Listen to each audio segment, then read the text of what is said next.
The secret inside the Mafia boss's suit was not money, a weapon, or a love letter. It was a strip of human skin stitched beneath the collar with 6 names tattooed across it. I dropped the jacket. Don Matteo Vitale locked the fitting room door behind me and said, "Now you understand why the last tailor disappeared. My name is Nora Lane. I was a plus-size seamstress who altered luxury clothes in the back room of my aunt's failing shop. Matteo arrived without appointment, carrying a black dinner suit damaged near the shoulder. He needed it repaired before a peace banquet that evening. While opening the lining, I found a second seam, sewn with surgical thread. Beneath it was the tattooed strip preserved in waxed cloth. The final name was Matteo Vitale. "Did you put this here?" I asked. "No." "Then remove it and leave. If I leave with it, the person watching your shop knows you found it." He pointed toward a man pretending to read across the street.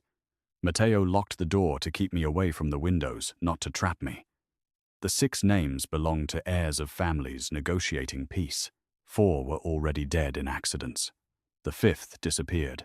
Matteo was next. His late father's tailor had hidden the list inside a ceremonial suit before vanishing. "Why skin?" I asked.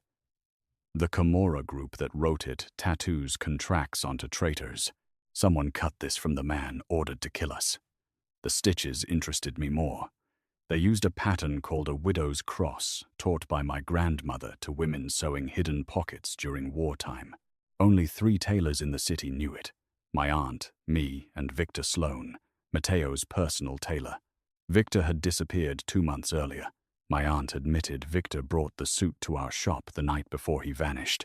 She hid it from men searching for him, then accidentally returned it with Matteo's regular alterations. The watcher outside entered carrying a gun.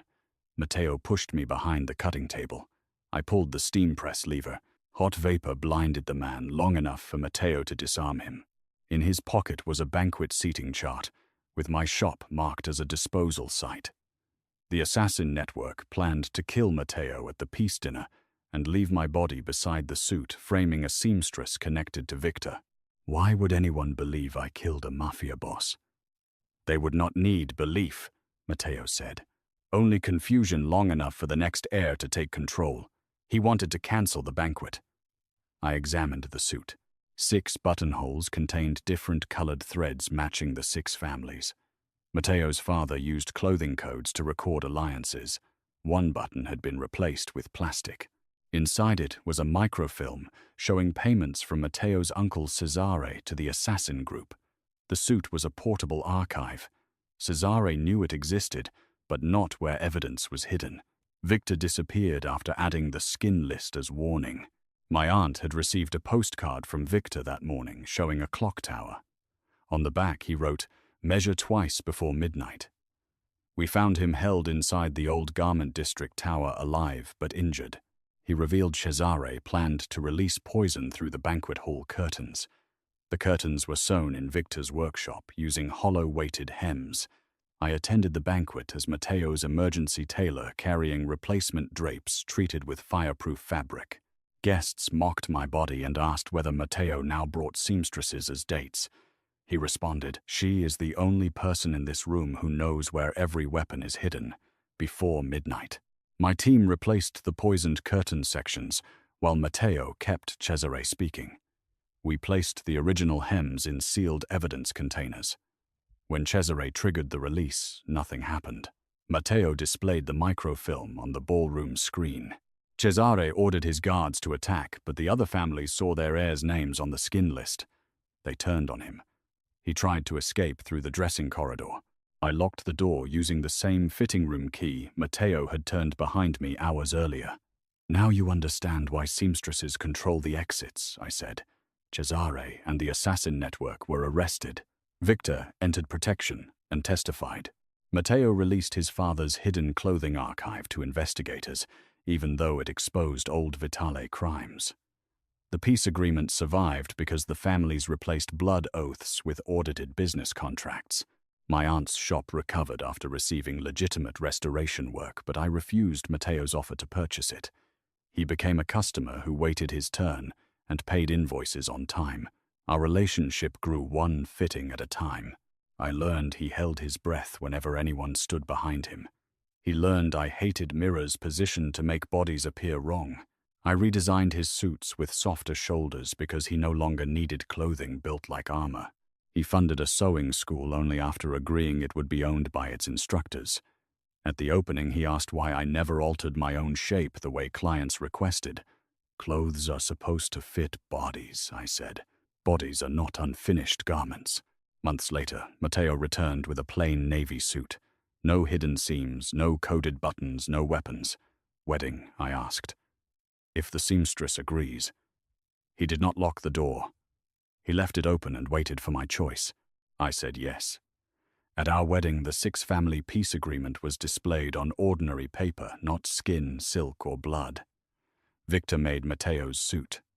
I made my own dress designed for my curves without apology. The secret inside the first suit had marked Matteo for death.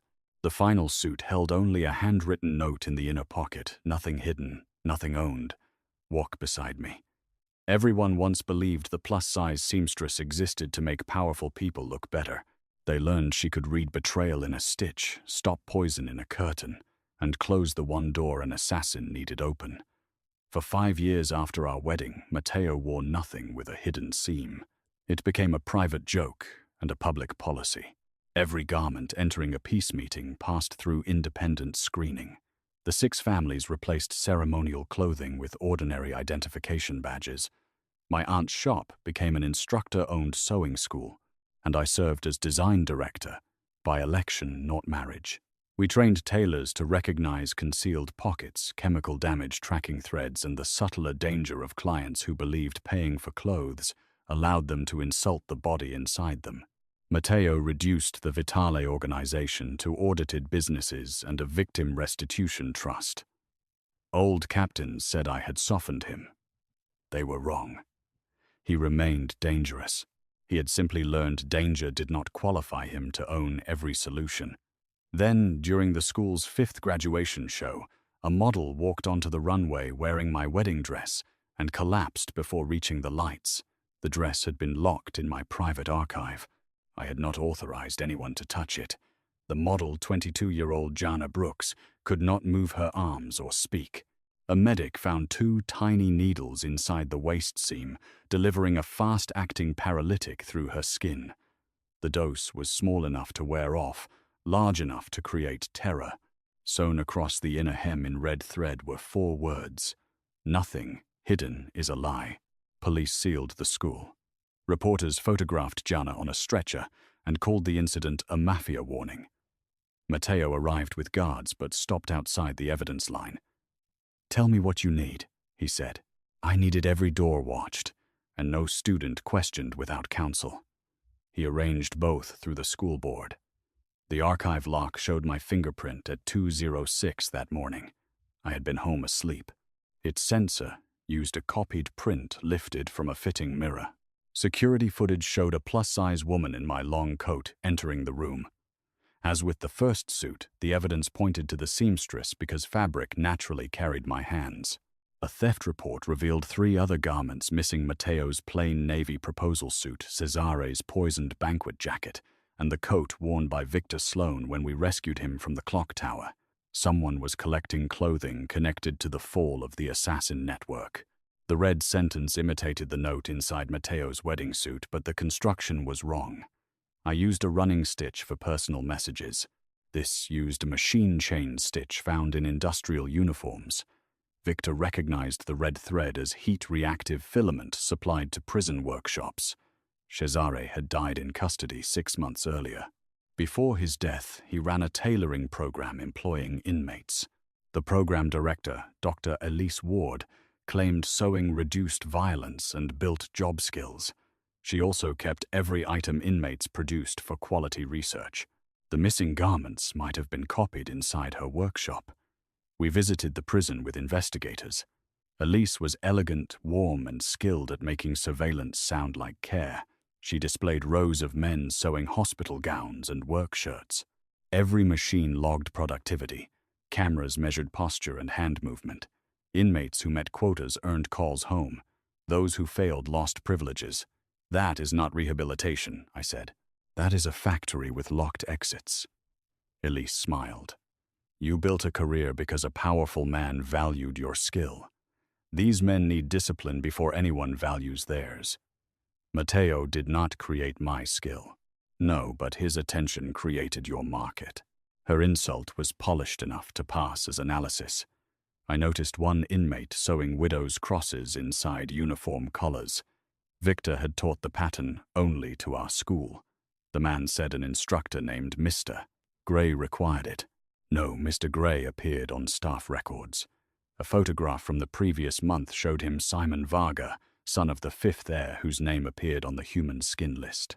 Simon's father disappeared before the original banquet and was presumed murdered by Cesare. Simon believed Matteo used the skin strip to unite families while abandoning the victims whose bodies supplied evidence. He joined Elise to recover what he called the true archive. The strip we found had been taken from an assassin ordered to kill 6 heirs. Nobody identified that man. DNA testing now matched him to Simon's missing father. He had not been an innocent target. Cesare forced him to participate, tattooed the contract onto his skin, then killed him when he tried to withdraw. Simon grew up, knowing only that the Vitales possessed part of his father's body. Our release of the clothing archive exposed crimes but withheld the skin from public display out of dignity. Simon interpreted that as concealment. He wanted the strip returned for burial. That desire was understandable. Drugging Jana and stealing garments were not. Elise claimed Simon left the program weeks earlier. Her office trash held fibers from my wedding dress. She said students mailed fabric samples for research. The parcel log showed no delivery. Investigators requested a warrant. Before it arrived, the prison fire alarm activated. Smoke filled the garment wing. Inmates were locked in work rows because automatic doors failed. Guards searched for weapons before opening them. I saw flames moving too evenly along a stack of cotton. The fire came from theatrical silk woven with cool-burning light filament. Smoke machines hid Simon's exit, while Elise copied machine archives. I pulled the power cables from the fake flame and ordered guards to open the rows. One refused, because I had no authority. Matteo could have threatened him. Instead, he called the warden and placed the order on speaker before anyone died of smoke inhalation. Simon escaped wearing a guard uniform stitched in the workshop. Elise disappeared too. In her office, we found designs for 6 ceremonial garments, each fitted to a leader from the peace families. The patterns included pressure sensors, conductive thread, and hidden reservoirs. She was building clothing that could record conversations, release drugs, and simulate attacks. Her research turned tailoring into invisible control. The graduation collapse had been a demonstration. Buyers from private security companies watched through the school's live stream. Jana's body was the product sample. The stolen garments supplied authentic fibers and histories, making future attacks appear connected to old family crimes. Simon was not leading the operation. Elise used his grief to access the prison archive and Vitali codes, just as Cesare used assassins.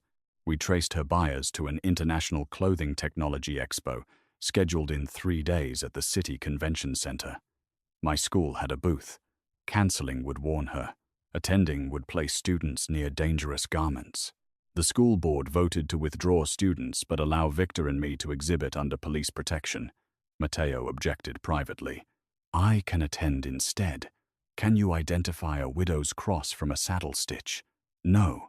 Then you are emotionally qualified and operationally useless. He frowned. Marriage has made you kinder. That was kind. At the expo, every booth promised smart fabric shirts that measured heart rate, jackets that unlocked doors, uniforms that tracked workers. Useful inventions sat inches from systems designed to make surveillance wearable. Elise registered under a company called Second Skin Solutions. Her booth appeared empty. A mannequin wore Matteo's stolen navy suit. Inside the breast pocket, I found a new note: bring the contract to the fitting room. The contract meant the preserved skin strip now held in a medical evidence vault. Simon believed we still controlled it. Police prepared a counterfeit. I refused to carry human remains even as bait. We printed a full-size forensic image on synthetic material and sealed it in waxed cloth. The fitting room stood at the center of an interactive display with mirrored walls. I entered alone while officers monitored audio. Simon locked the door behind me. The gesture repeated the first day Matteo entered my shop, but Simon's purpose was captivity. He looked exhausted, younger than his photographs, and held no gun. Conductive thread ran from his sleeve to a trigger woven into his glove. "Give me my father," he said. I placed the packet on the table. "First, tell me where Gianna's dress came from." Elise promised nobody would be hurt. "Needles in a waist seam are not a misunderstanding." He claimed Elise told him the drug would cause numbness only. He stole my dress to force attention toward the hidden archive. "You had legal counsel," I said. The victim trust offered a private return. Matteo's trust. Matteo's rules. Matteo deciding which part of my father I was mature enough to bury. He was right about one failure. The families had placed remains under a process designed by people implicated in the harm. Simon should have had an independent advocate, admitting that did not require obeying his threat. I opened the packet and showed him the synthetic image. He recognized it as false and closed his fist. Every mirror in the booth turned transparent. Behind them stood buyers, family delegates, and journalists wearing demonstration jackets. Elise's voice came through the speakers. She had woven the real devices into Expo loan garments. Simon's glove controlled them, but he did not know which gesture activated which function. She ordered him to close his hand twice, or the jackets would inject everyone simultaneously. The fitting room was not a negotiation site. It was a stage framing Simon and me as attackers. Elise had already streamed edited footage of us handling the skin image. Police signals failed inside conductive fabric shielding. I examined the mirror seams. Smart glass requires low-voltage wires. The widow's cross, stitched into Simon's cuff, was not decoration. It joined two circuits. I asked him not to move. He thought I wanted surrender. I took my scissors from my sleeve and cut one red crossing thread. Half the jackets released harmless saline. Elise screamed through the speaker. Simon understood then. His father's pattern had been turned into a switch without his knowledge. He spread his fingers and let me cut the second circuit. The mirrors went dark. Emergency lights activated. Behind us, Victor pulled the Expo fire alarm while officers removed the remaining garments. Elise fled toward the loading docks, wearing my long coat and a silicone mask shaped like my face. Cameras showed Nora carrying a chemical case. She planned to leave me inside the locked booth and make me responsible. Matteo saw her first. Every guard moved to follow, but he noticed the wrong detail. I never carried fabric shears point up in a pocket. Elise did. He told police the woman was false and remained outside the fitting room. He did not chase my face. He trusted my habits. Simon opened the door after cutting the conductive lock. We followed officers to the loading dock. Elise stood beside a truck filled with hospital uniforms connected to aerosol reservoirs. She threatened to ignite the cargo, claiming the resulting chemical cloud would spread through the convention ventilation. I smelled the open case. The liquid was distilled water tinted blue. Another performance.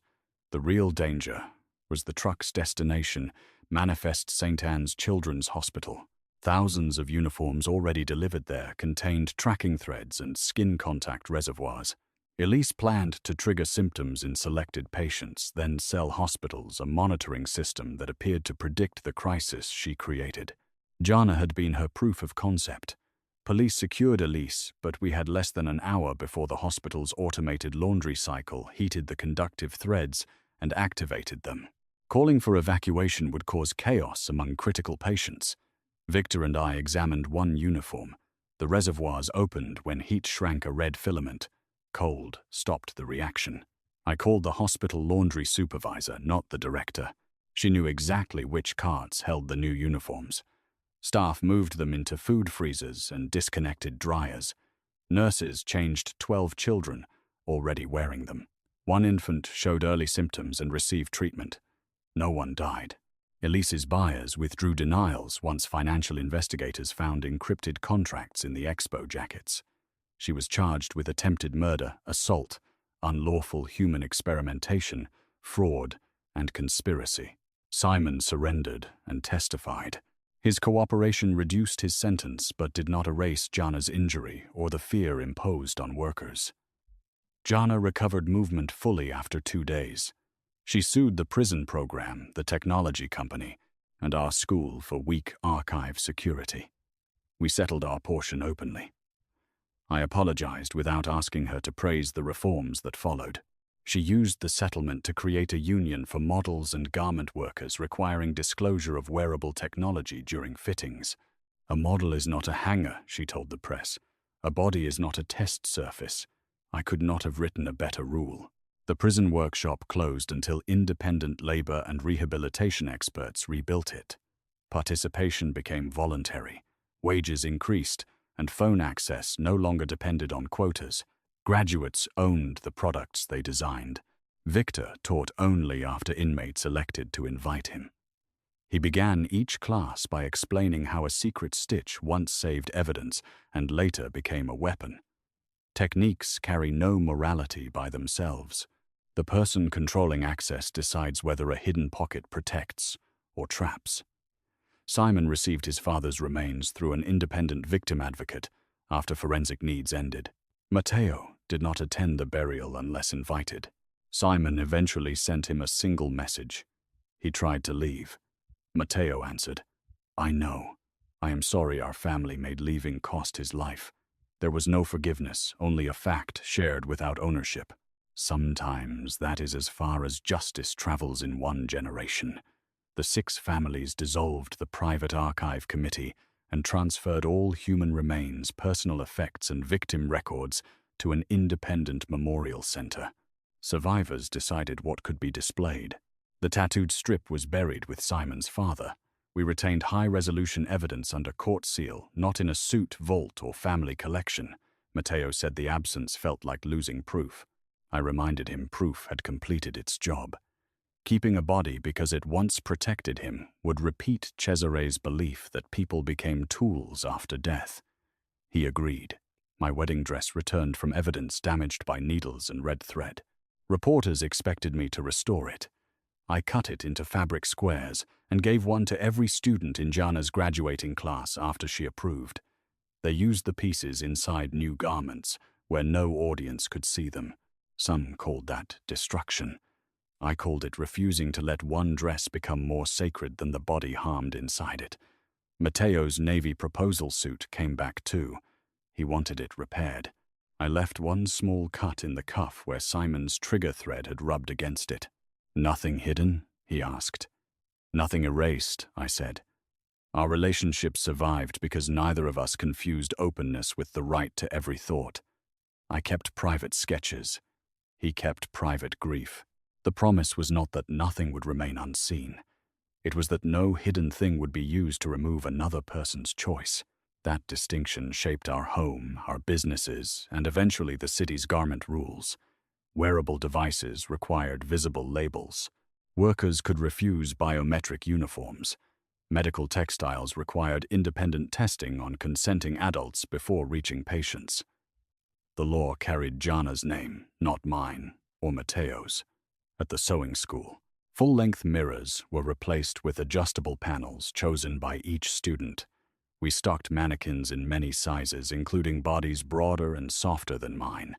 Students no longer learned alteration as correction. They learned fit as relationship.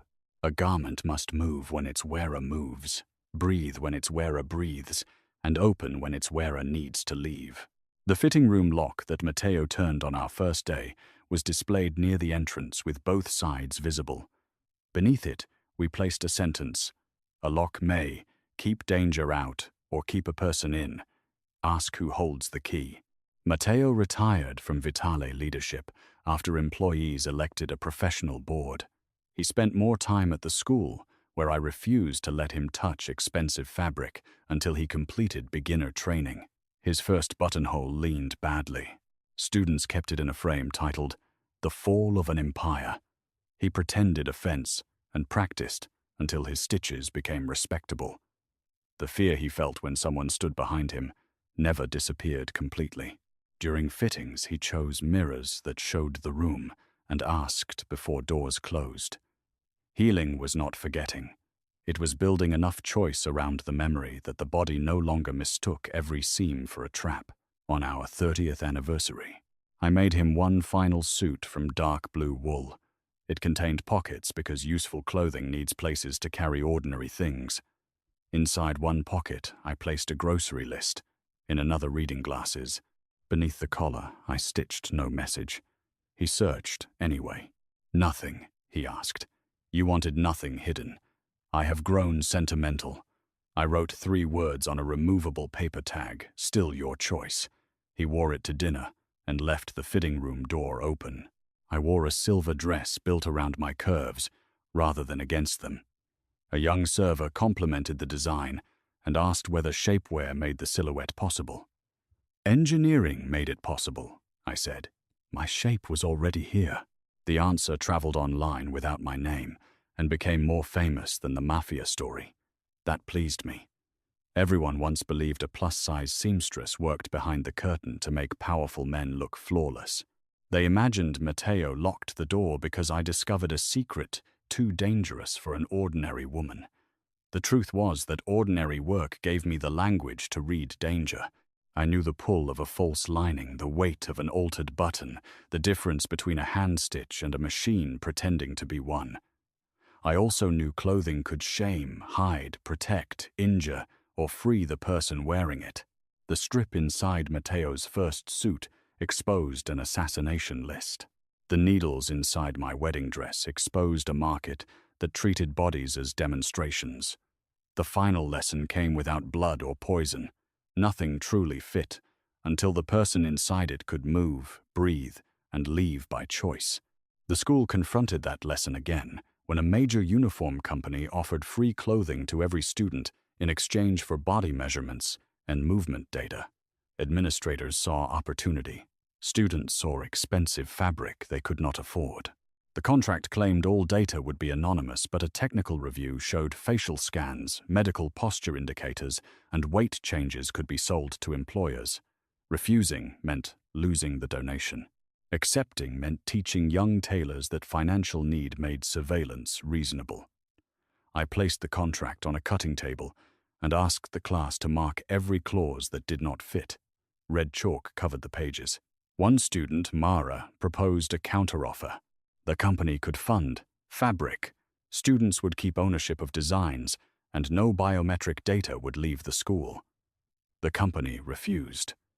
We declined the donation and published the reasons. 3 worker unions joined us.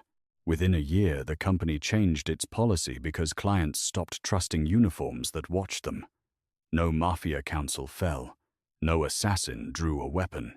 A group of students simply read the lining before wearing the offer.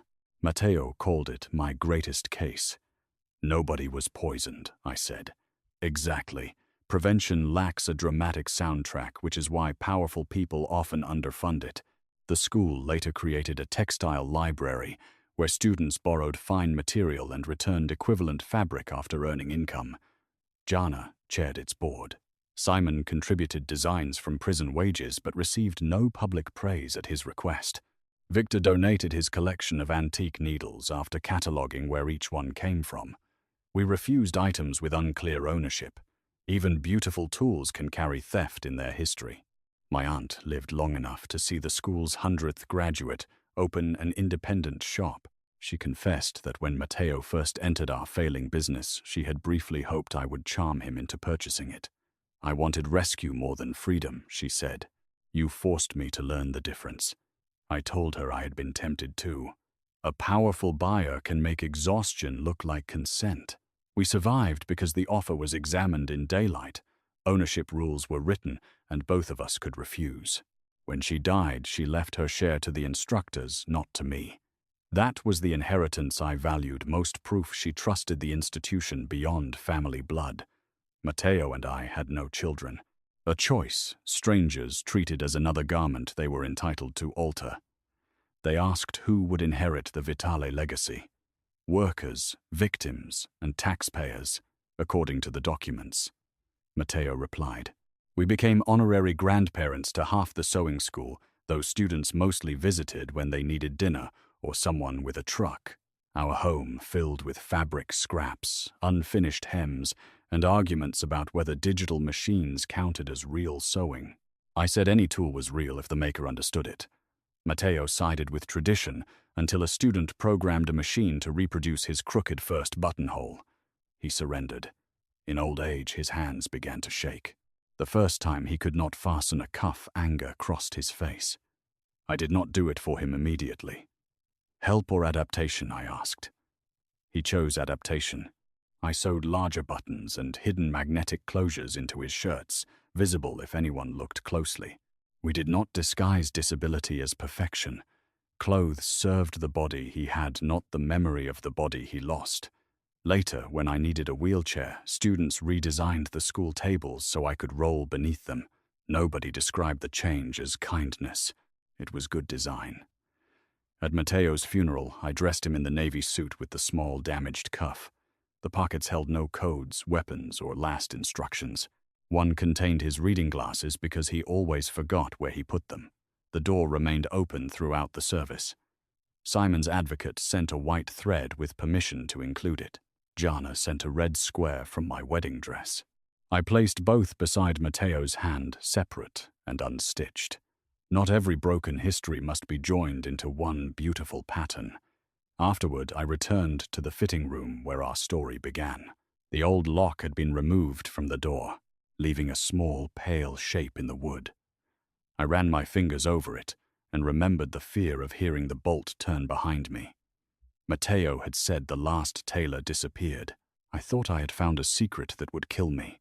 In reality, the secret began a long fight over who controlled evidence, clothing, bodies, and exits. I survived because I could read stitches. I lived fully because after that first locked door, both of us learned to ask before closing the next one. Before leaving, I noticed a first-year student waiting outside with a torn jacket. She was plus-size, nervous, and apologizing because the standard uniform had never fit her shoulders. The instructor did not tell her to lose weight or select the closest available size. He measured the jacket, asked how she needed to move, and marked new seams with blue chalk. She looked surprised by the question. I knew that expression.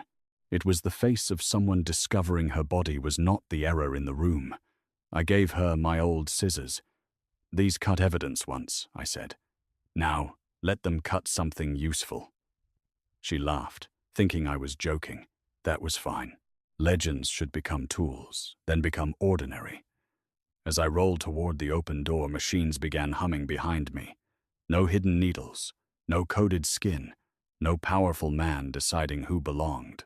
Only people learning that the finest garment in the world is worthless if the person wearing it cannot choose how to stand inside it.